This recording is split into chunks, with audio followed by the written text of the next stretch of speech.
Donc bonjour, une vidéo sur une main au poker. Donc c'est important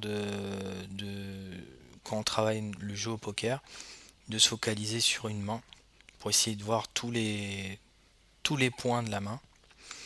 Euh, Là en l'occurrence je suis contre un joueur dont je ne connais pas le profil, c'est-à-dire l'orange.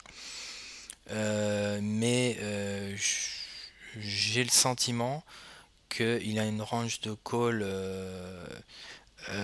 pré-flop assez serré si les enjeux sont importants. En l'occurrence, là, à ce stade du coup, il y a 70 au pot, donc il y a un SPR de 70 sur 70, on va dire de 9 et quelques. Pour lui, il est légèrement au-dessus, donc 10 et quelques. Donc, euh, donc franchement, si je chauffe, et c'est le cas ce qui va arriver, j'ai le sentiment qu'il va call très serré. Vu que, enfin, dans ma logique, vu que le tapis est important, il va prendre moins de risques, il va plus sélectionner ses mains. Mais je me suis peut-être un peu trompé, vu que, parce qu'il va me payer en fait là avec As 5. Donc là, en fait, en termes de. Je pense, franchement, j'avais plusieurs options dans cette main. C'était soit.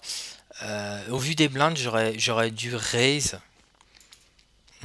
J'aurais dû raise et pas mettre chauve. J'aurais dû raise peut-être euh, peut-être quelque chose comme 120.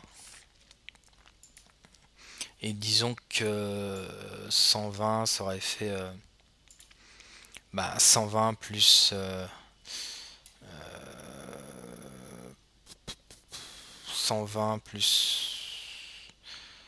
120 plus 90, ça faisait 210. Donc 120. Donc là, je calcule vraiment le break-even pourcentage. C'est un pourcentage 120 sur 120 plus 80. Non, je vais mettre. Je suis en train de réfléchir. Là, il y a 90 au pot, on va dire. Je mets 120 de plus. Bah, ça va faire 120 divisé par. Ça fait 210.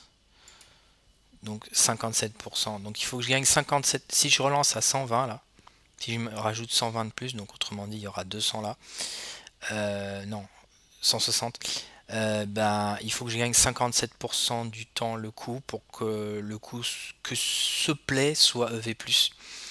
Et je pars du principe en fait que en mettant cette somme, vu qu'on est deep, et vu que le SPR est assez élevé, je pense qu'il va me coller assez souvent light. Euh, je pense qu'il va folder en fait. Ça dépend de son range de call. J'ai pas vu son range de call SB. Enfin, intéressant à voir. Bon, et j'ai pas de stats. Je peux pas évaluer son range de call dans cette situation avec ce tapis là. Euh, donc je pense, franchement, si je push, je pense qu'il va call assez serré. Par contre là, si je raise 160, il va call un peu plus light. Voilà. Pour moi, c'est comme ça. C'est le raisonnement que j'ai. Mais si je chauffe, il faudra 80% du temps que je gagne le coup. Donc autrement dit, qui fold. Ce qui est possible puisqu'il a une range de call de 20%, 15-17%. Donc je pense que le coup est possible.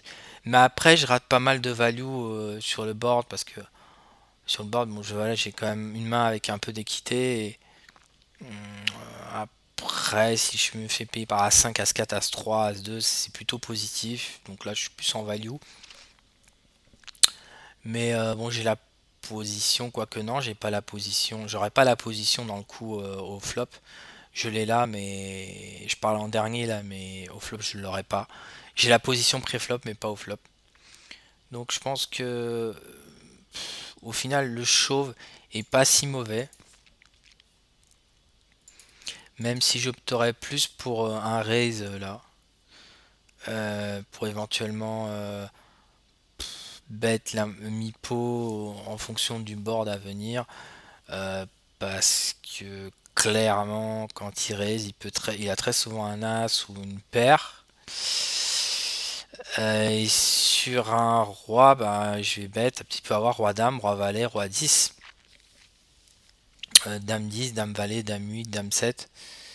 Mais en fait, il peut avoir toutes ses mains et sur le roi, bah, il y a quand même l'as qui va manquer, la dame qui va, le valet qui va manquer, le 10 qui va manquer. Et mais bon, c'est une meilleure main que moi à la base. Donc, je pense, ça m'embête un peu de chaud parce que ça augmente mon break-even pourcentage. Et en plus, je pense que je rate tout simplement de la value et je risque beaucoup pour gagner peu finalement parce que les antés sont pas énormes. Donc voilà, c'était un commentaire d'un coup que j'ai joué en twister, pardon, 1 euro. Donc voilà, je vous dis à bientôt pour une prochaine vidéo. Donc là, on parlait des ranges.